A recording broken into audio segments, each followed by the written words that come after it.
Hello students, this is Dr. Neeraj and we are into the revision summary of classical mechanics part 7, and today we will be discussing about central force motion.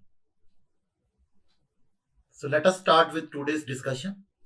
So first of all, central force motion क्या होता है?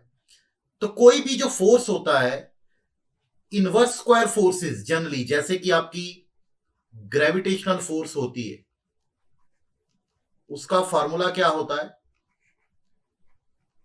Gravitational force में आप लिखते हैं GMM by R square R cap. Okay, so it is of the form 1 by R square ना. Similarly your electrostatic force, वो क्या रहती है? In that case we use to write Q1 Q2 by 4 pi epsilon naught R square R cap, or it may be minus depending upon the charges. So I will write plus minus over here because it may be attractive or repulsive. If similar charges are there, then it will be repulsive. Then or if unlike charges are there, it will be attractive. So all spherically symmetric, जितनी भी आपकी spherically symmetric central forces होती हैं वो conservative होती हैं. ये खास बात है इनकी, ठीक है. बट ये बात आपने ध्यान में रखनी है स्पेशली कि reverse is not true. Spherically symmetric central forces conservative होती हैं, बट इट डजंट मीन कि कंजर्वेटिव फोर्सेस सेंट्रल ही होएगी. वो जरूरी नहीं है ना, क्योंकि ये वाली तो सेंटर के अक्रॉस लग रही है. अगर दो बॉडीज थी तो उनके सेंटर्स के अक्रॉस लग रही. यहां पे दो चार्जेस थे तो वो भी आप डिस्टेंस उनके सेंटर्स में लेते थे. But the reverse is not true. All conservative forces are not central. And you know that for a conservative forces, what do we have? Conservative force के लिए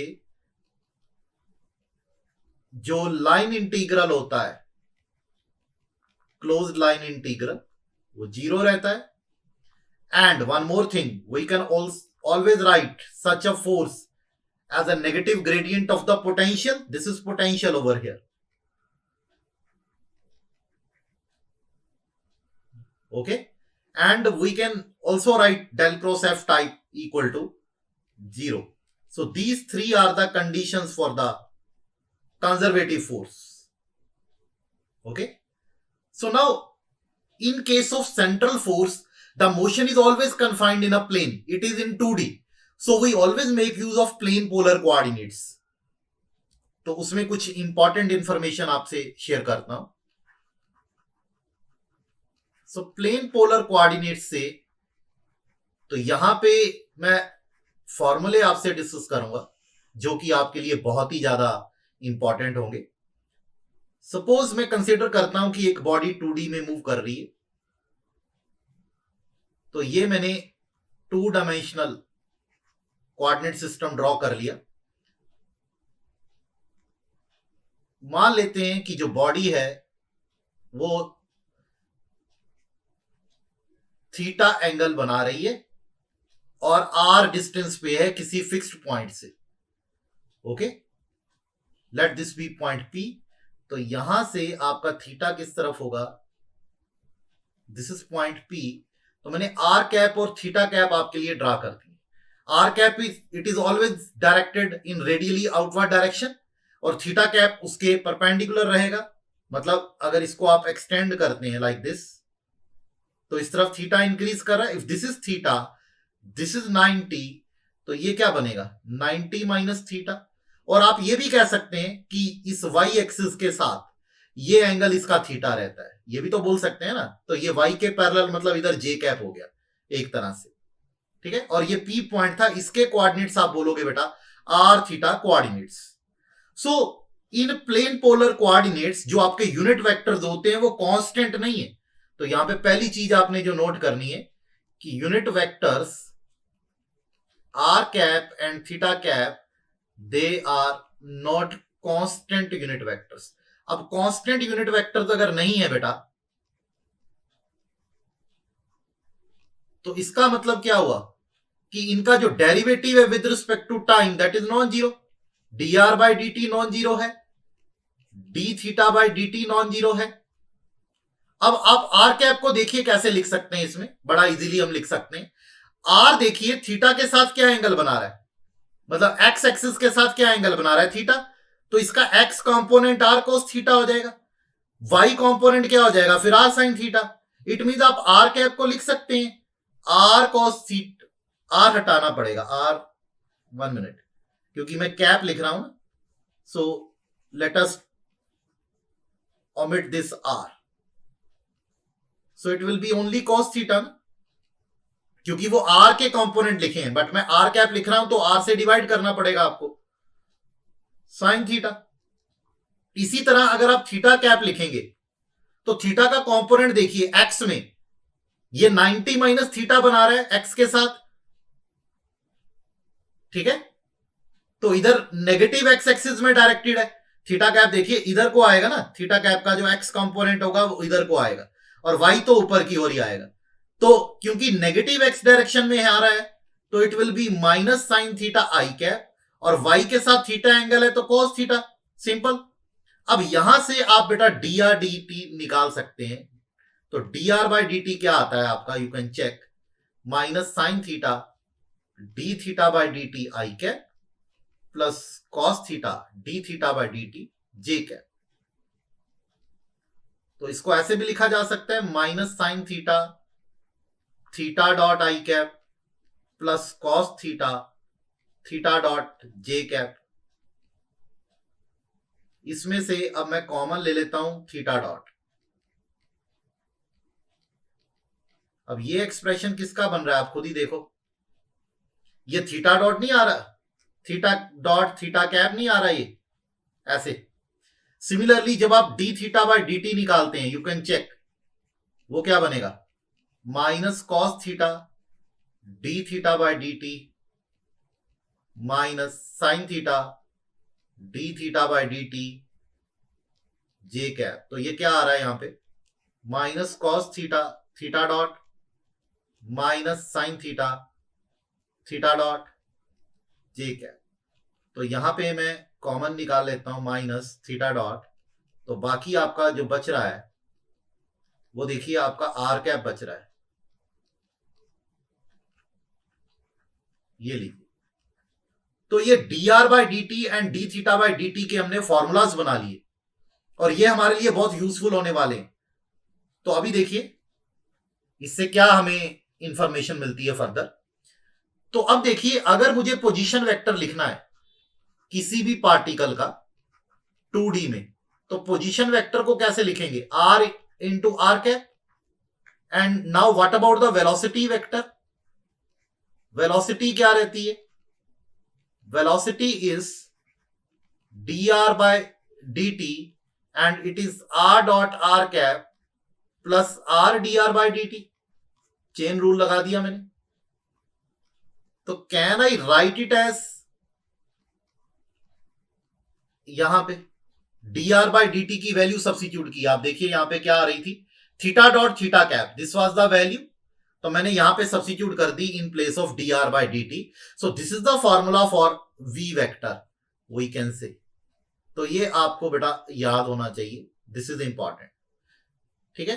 तो इसका अगर मैग्नीट्यूड निकालेंगे, उसका स्क्वायर करेंगे तो क्या आएगा, R dot square R square theta dot square. तो ये आप बुक्स में पढ़ते होंगे, डायरेक्टली लिखा होता है। तो ऐसे आता है ये। एक्सेलरेशन कैसे आता है, वेलोसिटी का further derivative dv by dt आता है। तो it will be D by D T, V की वैल्यू डाल देता हूं मैं, R dot R cap R theta dot theta cap. तो ये क्या बनेगा आपका, again chain rule, R double dot R cap plus R dot D R by D T. ये आर की टर्म्स का हो गया, then plus D R by D T theta dot theta cap plus R D theta dot by D T theta cap plus R theta dot D theta by D T. तो कितनी ज्यादा terms होगी अब इसमें, तो थोड़ा सा ध्यान से आपको चलना पड़ेगा। अब यहां पे फिर से वैल्यू डालेंगे D R by D T की, which is theta dot theta cap. D R by D T is nothing but R dot, तो ये दोनों टर्म्स तो सेम आ गई। यहां पे थीटा डॉट का डेरिवेटिव थीटा डबल डॉट, और यहां पे D theta by D T की वैल्यू देखिए क्या थी, minus theta dot R cap. तो यहां पे थीटा डॉट स्क्वायर हो गई टर्म। अब आर कैप वाली टर्म्स को अगर कंबाइन करते हो बेटा आप, तो देखिए ये बन जाती है आर कैप वाली टर्म से plus 2r dot theta dot plus R theta double dot theta cap. ठीक है, समझ में आ गया ये। तो इसमें इसको बोलते हो radial part, this is tangential part, tangential acceleration. ये डायग्राम में हमने शो करा था, आप खुद ही देखिए। जो आर कैप की डायरेक्शन में होता है वो आपका रेडियल है। जो थीटा कैप, पार्टिकल किसके अलोंग मूव करेगा, पार्टिकल ऐसी ट्रेजेक्ट्री लेगा, तो पार्टिकल की ट्रेजेक्ट्री के टेंजेंट है ना उसके मोशन के थीटा कैप। तो इसलिए थीटा कैप कंपोनेंट को हम टेंजेंशियल बोलते हैं एंड आर कैप कंपोनेंट को रेडियल बोलते हैं। ठीक है, और एक्सेलरेशन का इसमें जो थीटा कंपोनेंट है, मतलब tangential component of the acceleration, यहां पे 0 रहता है आपका। ठीक है, तो टेंजेंशियल कंपोनेंट को अगर आप 0 करते हैं तो वहां से देखते हैं इंपॉर्टेंट इंफॉर्मेशन क्या निकल के आती है। टेंजेंशियल कंपोनेंट इज 0, तो टेंजेंशियल कंपोनेंट था 2r dot theta dot minus R theta double dot equal to 0। तो इसको आप ऐसे भी लिख सकते हो 1 by R D by D T are square theta dot equal to 0। आप चेक कर सकते हैं, तो it means D by D T of R square theta dot 0। So this shows आपका R square theta dot equal to constant. तो ये central force motion में ये क्वांटिटी आपकी कांस्टेंट रहेगी, और ये बाद में मैं रिलेट भी करूंगा कि ये क्या क्वांटिटी होती है। अब इसका रेलेवेंस देखिए, अगर ये क्वांटिटी कांस्टेंट रहती है तो इसका रेलेवेंस लेते हैं, एक एग्जांपल करते हैं। तो एग्जांपल क्या है, आपको गिवन है कि एक पार्टिकल मूव कर रहा है under the influence of a central potential in an orbit की इक्वेशन गिवन है k theta raise to power 4 where k is constant। तो आपको k कांस्टेंट गिवन है and r is the distance from the origin। Okay, then angle theta varies with time as. तो angle theta की variation आपको बतानी है कि वो टाइम के साथ कैसे वेरी करेगा। तो ए ऑप्शन है theta proportional to T raise to power 1/9, B theta proportional to T raise to power 1/8, theta proportional to T raise to power 1/7 and D theta proportional to T raise to power 1/6। तो इसको देखेंगे, बड़ा easily हम solve कर लेंगे with the help of information that we have acquired. तो अभी देखिए हमने ये करा है कि सेंट्रल फोर्स मोशन में ये r square theta dot constant होता है। ठीक है, तो इसको सी कह देता हूं मैं, where c is a constant.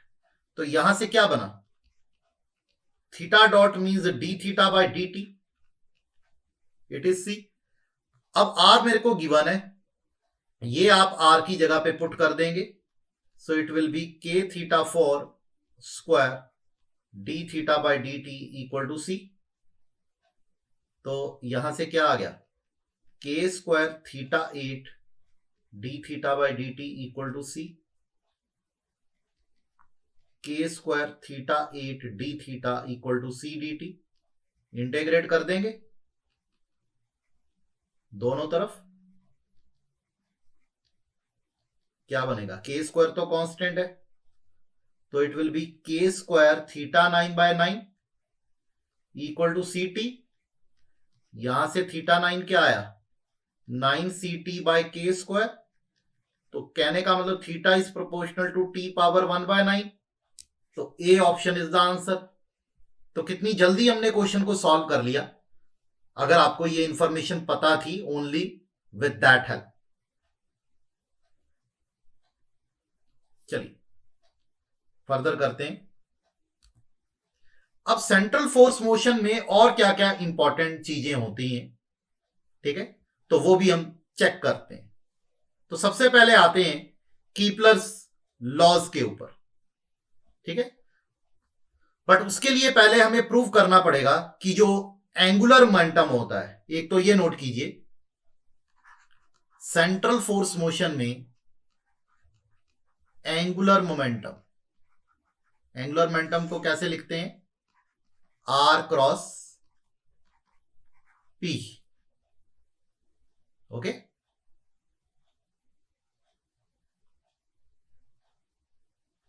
तो अगर एंगुलर मोमेंटम निकालते हैं तो it comes out to be m r square theta dot, और अभी हमने प्रूव किया है r square theta dot constant होता है, तो एंगुलर मोमेंटम भी क्या होता है, कांस्टेंट होता है। और हमने एलिमेंट्री लेवल पे ये भी पढ़ रखा है कि जो टॉर्क होती है, टॉर्क होती है r cross F basically, but वो डीएल बाय डी भी होती है।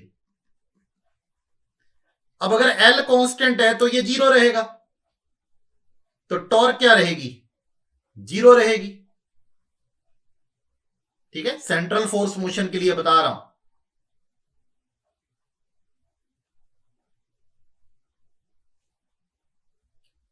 नेक्स्ट क्वांटिटी आती है एरियल वेलोसिटी, और फिर इसको बाद में मैं केपलर लॉ से इक्वेट करूंगा। एरियल वेलोसिटी होती है area swept by radial line, जो सेंटर से लाइन ड्रॉ करी थी हमने, उसमें आर जिसको बोला था पर यूनिट टाइम, ठीक है।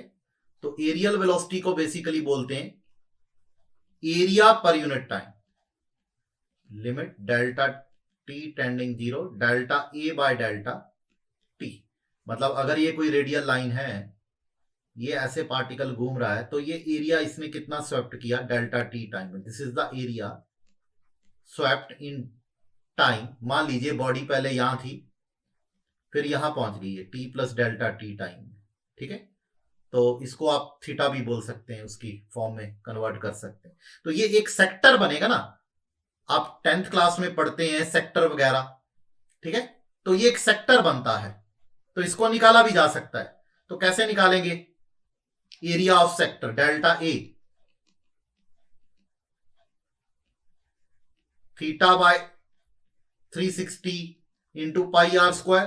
तो ये एंगल अगर मैं मान लेता हूं डेल्टा थीटा एंगल है, so it will be delta theta by 2 pi into pi r square, if this is are.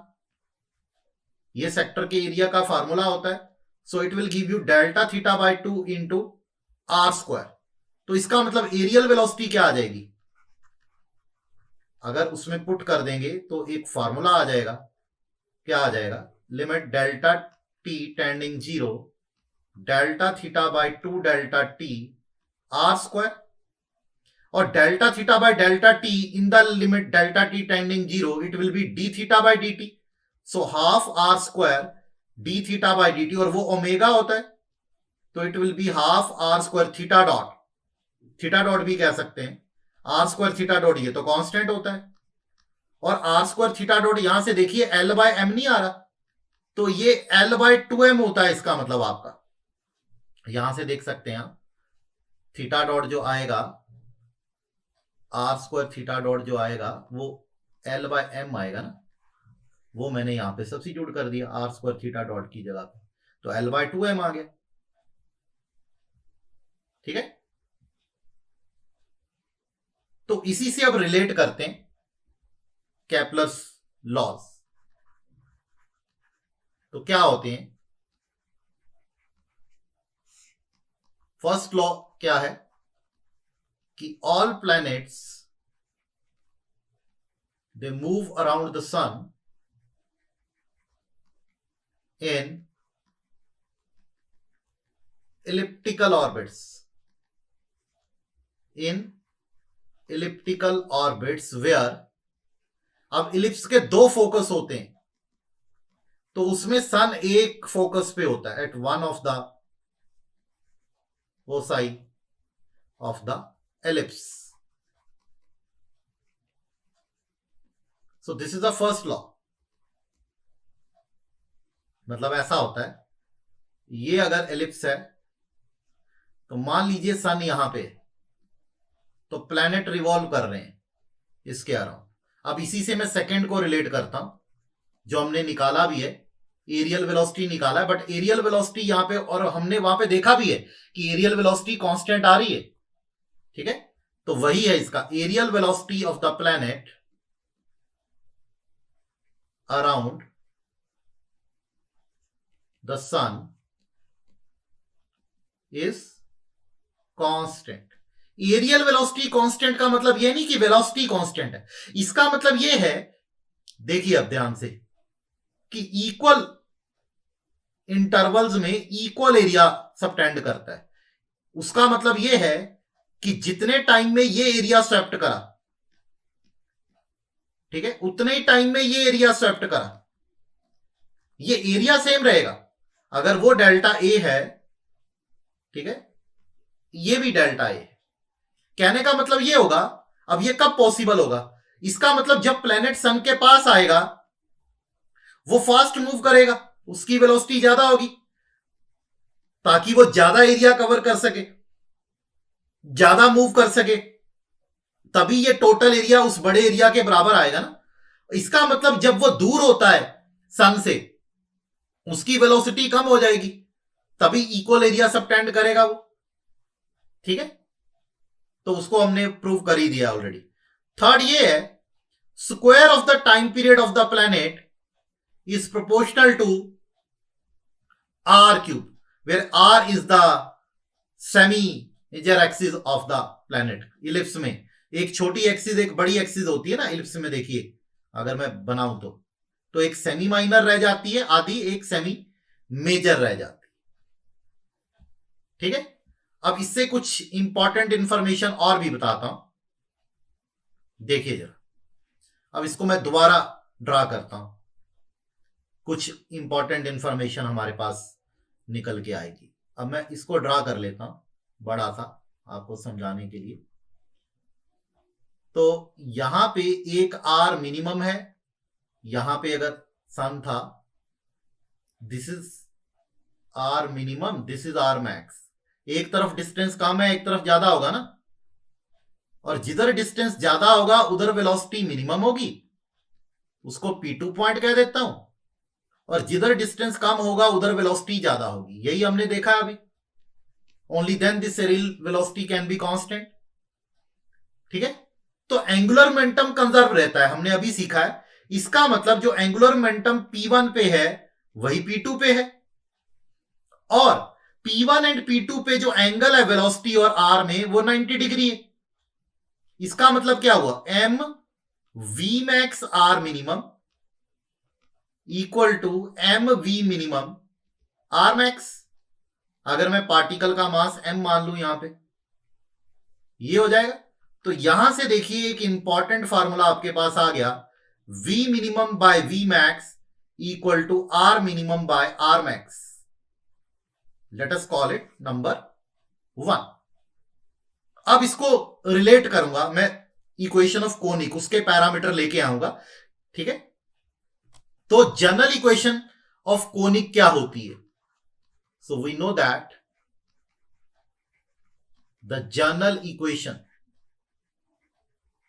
Of conic is, क्या होती है? 1/r 1/l 1 + e cos theta, number 2। और यहां पे E होती है इसेंट्रिसिटी। इसेंट्रिसिटी, ये 12th के मैथमेटिक्स से सारी टर्म्स आपको एक बार अच्छे से पढ़नी पड़ेंगी।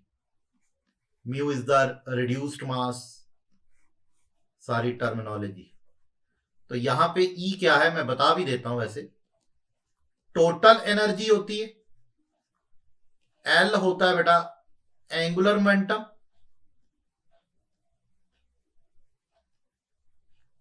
एंड म्यू होता है रिड्यूस्ड मास, और K क्वेश्चन के अकॉर्डिंग होता है। K एक्चुअली होता है आपकी फोर्स कौन सी है। जैसे for example for gravitation, for K आपका होता है Gm1m2।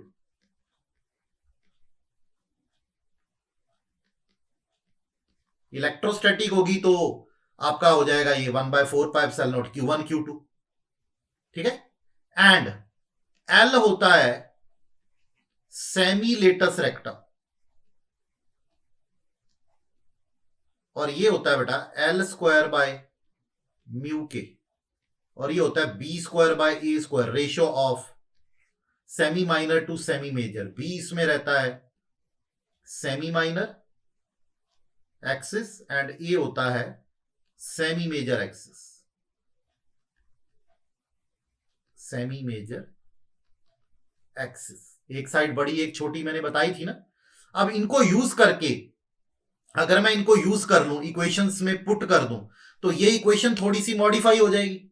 इसमें L की वैल्यू पहले डालते हैं, ठीक है, 4 को 2 में पुट कर देते हैं, ठीक। तो देखते हैं क्या आता है। Using 4 in 2 we get 1/r equal to μk/L², 1 + e cos theta. अभी E की वैल्यू नहीं डाली मैंने। नंबर 5, अब इसमें केसेस हैं, क्योंकि cos थीटा एक बाउंडेड फंक्शन है और वेरिएबल भी है, तो इसकी डिफरेंट वैल्यूज हो सकती।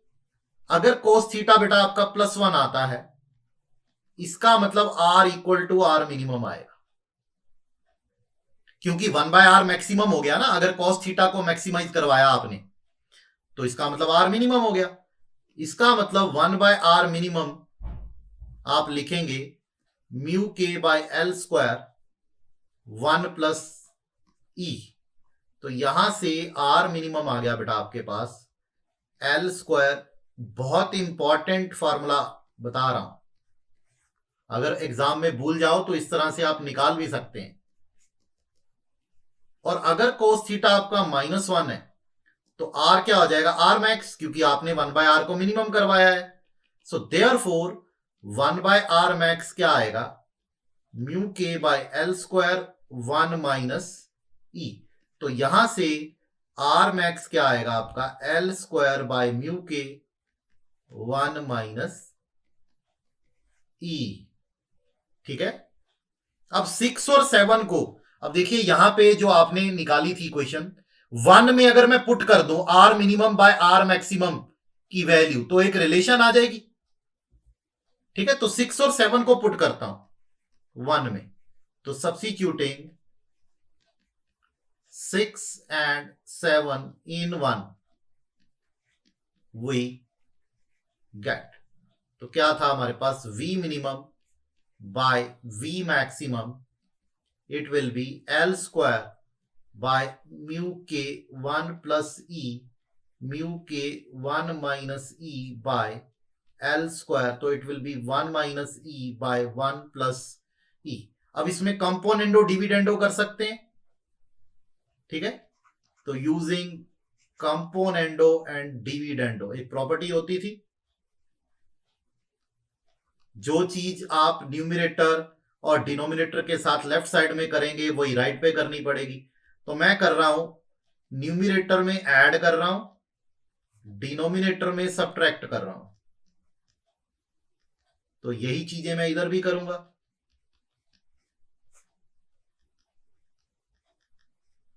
ठीक है, अब ये राइट साइड पे कुछ ना कुछ कट जाएगा, तो it will B 2 bye -2e, मतलब -1/e। तो यहां से मैं e की वैल्यू निकाल लूंगा in terms of the velocities. तो देखिए क्या आती है, तो e की वैल्यू आएगी आपकी -v minimum -v max divided by v minimum plus v max. इसको इंटरचेंज कर दूं मैं माइनस साइन को कंज्यूम करके। तो इसेंट्रिसिटी का देखो मैंने रिलेशन निकाल दिया है। इक्वेशन नंबर 8 एक बहुत ही यूजफुल रिलेशन आ गया, क्योंकि इसेंट्रिसिटी ही चेंज होती है डिफरेंट कोनिक्स के लिए। फॉर एग्जांपल जैसे आप पैराबोला के लिए कर रहे हैं, पैराबोला के लिए इसेंट्रिसिटी 1 होती है। ठीक है, पैराबोला के लिए इसेंट्रिसिटी 1 होती है। सो देयरफॉर फ्रॉम, एक तो यहां से रिलेशन आ जाएगा, मेन 6 और 7 से आ जाएगा, क्योंकि वहां पे आपने आर मिनिमम और आर मैक्स निकाली है। तो अभी मैं बताता हूं, देखिए आर मिनिमम और आर मैक्स। तो आर मिनिमम क्या आएगी, उसमें ई की वैल्यू 1 डालते हैं, एल स्क्वायर बाय म्यू के 1 प्लस ई की वैल्यू 1 डालिए, तो एल स्क्वायर बाय 2 म्यू के। और आर मैक्स क्या आएगी, एल स्क्वायर बाय म्यू के 1 माइनस ई 1 डाला तो 1/0 not defined. For circle, circle के लिए eccentricity 0। So therefore r minimum l square by mu k, r maximum same आ गया, इसीलिए तो सर्कल है वो कोनिक, रेडियस सेम है। ठीक है, इसका मतलब सर्कल में जितने भी पॉइंट्स होंगे वो सारे ही सेम डिस्टेंस पे होंगे, ना कोई दूर होगा ना पास होगा, मतलब ना ही कोई एपोजी होगा ना ही पेरिजी होगा। ठीक है, और पैराबोला के लिए ओनली पेरिजी इज डिफाइंड, तो इसको बोलते हैं ओनली पेरिजी, जो नियरेस्ट पॉइंट होता है इज डिफाइंड। ठीक है, अपोजी डिफाइंड नहीं है, apogee is not defined parabola के लिए। ठीक है, तो ये बहुत ही बड़ा इंपॉर्टेंट इंफॉर्मेशन थी, इसको अच्छे से स्टडी करिए। तो नेक्स्ट वीडियो में मिलते हैं। Again I will continue with the central force motion. तो आपको बेटा एजू अंकल क्यों प्रेफर करना चाहिए एज कंपेयर टू अदर, तो एज यू हैव सीन कि हम आपको वीडियो लेक्चर्स प्रोवाइड कर रहे हैं, रिवीजन समरी के रूप में आपको पीडीएफ मटेरियल भी प्रोवाइड किया जा रहा है। ठीक है, तो एक डुअल लर्निंग मोड मिलता है आपको, सेल्फ स्टडी भी कर रहे हैं और साथ में इंटरेक्शन भी है एजुकेटर के साथ, और आप अपने डाउट भी शेयर कर सकते हैं एजू अंकल ऐप डाउनलोड करके।